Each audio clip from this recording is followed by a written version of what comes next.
Assalamualaikum warahmatullahi wabarakatuh dan selamat pagi anak-anak. Bagaimana kabarnya hari ini? Sehat? Ya, alhamdulillah ya, sehat semuanya. Jadi sebelum kita memulai pembelajaran pada pagi hari ini, alangkah baiknya ketua kelas memimpin teman-temannya untuk berdoa. Siapa ketua kelasnya? Oh, Doni ya, baik. Doni, Ibu minta pimpin teman-temannya untuk berdoa.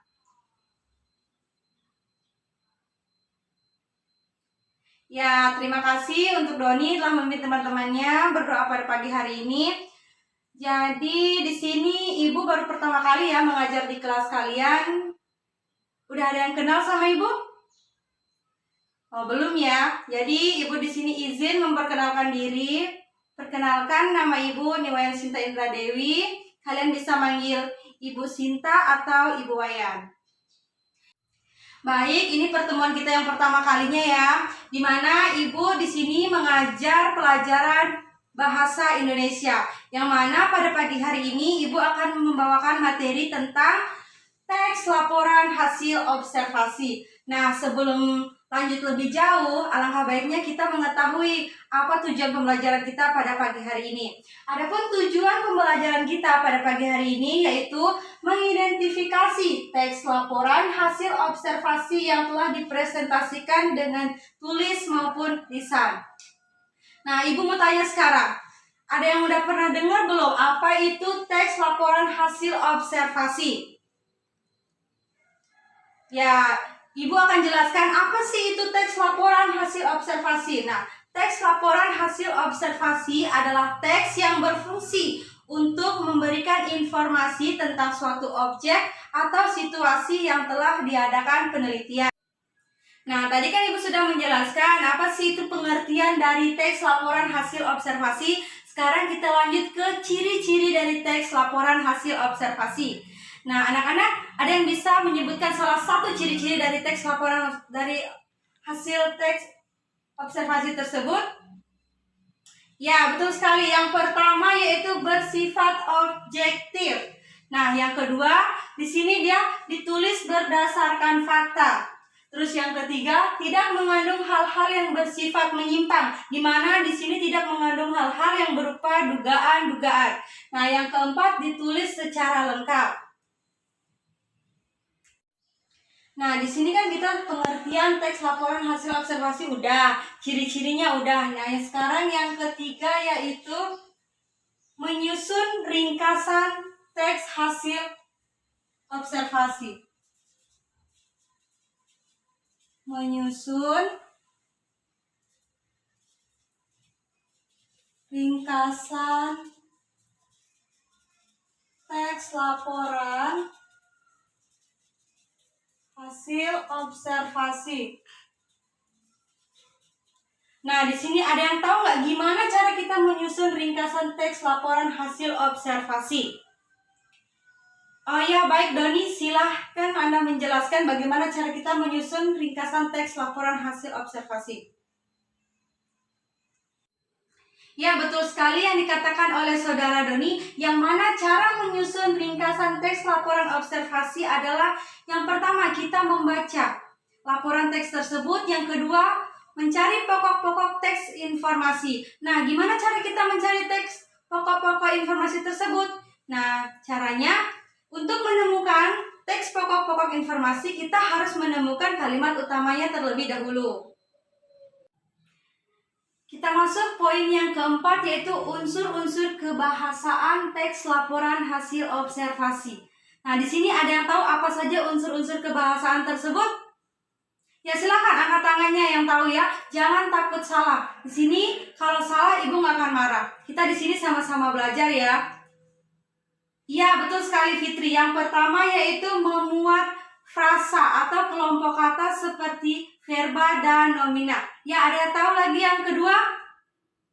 Ya, betul sekali. Yang kedua yaitu memuat kata rujukan atau kata ganti. Nah, yang ketiga, iya betul sekali. Yang ketiga memuat kalimat definisi. Yang selanjutnya, ya betul sekali. Yang selanjutnya adalah memuat kalimat deskripsi. Nah, yang terakhir ada yang tahu nggak? Ya, betul sekali, memuat kata-kata istilah. Kita lanjut ke menyimpulkan fungsi teks laporan hasil observasi, yaitu laporan hasil pengamatan dapat berfungsi untuk memberitahukan dan menjelaskan tanggung jawab, tugas, dan kegiatan pengamatan. Hasil observasi ini juga berfungsi untuk memberitahukan kepada pihak berwenang atau terkait suatu informasi dan kemudian dijadikan dasar penyusunan kebijakan. Nah, di sini menganalisis isi, struktur, dan aspek kebahasaan teks laporan hasil observasi. Yang mana yang pertama, teks laporan hasil observasi mengemukakan fakta yang diperoleh dari hasil pengamatan, bukan imajinasi. Yang kedua, teks laporan hasil observasi disusun dengan struktur. Yang pertama, pernyataan umum. Yang kedua, deskripsi bagian, dan yang ketiga, deskripsi manfaat. Terus bagian C, aspek-aspek kebahasaan teks laporan hasil observasi meliputi kata atau frasa dan nominal afiksasi, kalimat deskripsi, kalimat kompleks, dan kalimat impleks. Nah, selanjutnya kita akan membahas mengkonstruksikan teks laporan hasil observasi. Nah, cara-cara menyusun teks laporan hasil observasi. Ada yang tahu nggak gimana caranya kita menyusun teks laporan hasil observasi? Iya, betul sekali. Yang pertama itu menentukan objek yang akan diamati. Terus yang kedua, menyusun jadwal observasi yang akan dilakukan. Nah, yang ketiga, melakukan observasi terhadap objek tersebut dengan menyiapkan pertanyaan atau poin-poin pengamatan. Yang keempat, mencatat hasil observasi. Nah, yang terakhir, apa yang terakhir? Nah, yang terakhir yaitu menyusun teks laporan hasil observasi dengan memperhatikan ketepatan isi, struktur, dan unsur kebahasaan. Baik, di sini Ibu akan memberikan satu contoh tentang teks laporan hasil observasi. Kita di sini akan mengambil contoh yaitu hewan komodo. Yang mana pernyataan umum ya, yang pertama pernyataan umum. Komodo merupakan hewan sejenis reptil besar yang berkaki 4 dan wujudnya menyerupai kadal-kadalan. Ukuran hewan ini sangat besar. Komodo merupakan hewan langka yang sudah memasuki kategori dilindungi. Komodo sudah dicanangkan menjadi satwa nasional bagi negeri ini. Nah, bagian deskripsi yang kedua. Jika dilihat dari jauh dan dilihat sekilas, komodo tampak seperti biawak biasa. Tetapi ketika diperhatikan dengan seksama, binatang ini ukurannya jauh lebih besar. Dari biawak, panjang tubuhnya bisa mencapai tinggi rata-rata orang Indonesia atau sekitar 165 cm.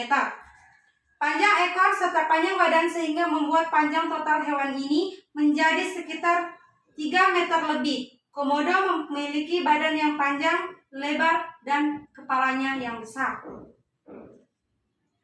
Kepalanya agak memanjang, mirip dengan reptil pada umumnya. Matanya kecil berwarna, mulutnya agak memanjang, giginya banyak, menyelimuti rahang sekujur rahangnya. Gigi komodo cukup panjang dan sangat tajam. Lidahnya berwarna kuning, sering menjulur keluar dan bercabang pada tepinya. Kulitnya bersisik, tampak keras, namun memiliki pola yang indah. Warna kulitnya coklat kehitaman dengan sedikit bias kuning keemasan. Pada bagian leher terdapat lipatan-lipatan kulit yang bersisik. Lipatan tersebut ditemukan pada bagian ketiak depan dan lipatan paha bagian belakang. Cakar komodo sangatlah tajam dan menurik. Bentuknya mirip cakar burung elang. Warnanya hitam, legam, dan biasa digunakan untuk bertarung melawan mangsanya. Nah, yang terakhir yaitu definisi manfaat. Binatang ini boleh dibilang hewan yang menyeramkan namun memiliki sisik yang sangat indah.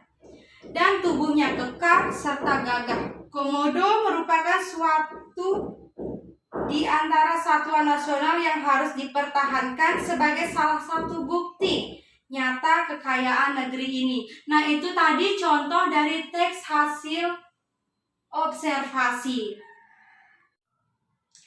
Ya, mungkin hanya itu saja materi kita pada pagi hari ini. Sebelumnya Ibu mau tanya seputaran materi yang telah Ibu jelaskan, apakah ada yang ingin bertanya? Mungkin dari anak-anak sekalian masih ada yang kurang jelas, silakan ditanyakan kembali. Apakah sudah jelas? Iya, baik, jelas ya. Jadi, sebelum Ibu tutup, untuk minggu depan Ibu akan memberikan tugas. Di mana tugasnya ini tugas kelompok. Jadi sebelumnya Ibu mau tanya, berapa jumlah kalian dalam satu kelas? Oh, 20 siswa. Ya, baik. Jadi 20 siswa Ibu akan bagi menjadi 4 kelompok, yang mana satu kelompoknya terdiri dari 5 orang. Ibu bagi nanti menurut absen kalian ya. Nah, di mana tugasnya yaitu mencari contoh teks laporan hasil observasi. Untuk minggu depan yang tampil itu secara acak. Jadi Ibu tunjuk secara acak. Jadi Ibu harap untuk semua kelompok harus sudah siap ya. Dan untuk kelompok yang belum tampil atau belum Ibu tunjuk, nanti kalian harus menyiapkan minimal 2 pertanyaan untuk kelompok penyaji. Gimana, jelas? Ada yang mau ditanyakan tentang tugas minggu depan? Iya, jelas ya. Adapun kesimpulan pada pertemuan kita pada pagi hari ini yaitu tentang pengertian yang pertama.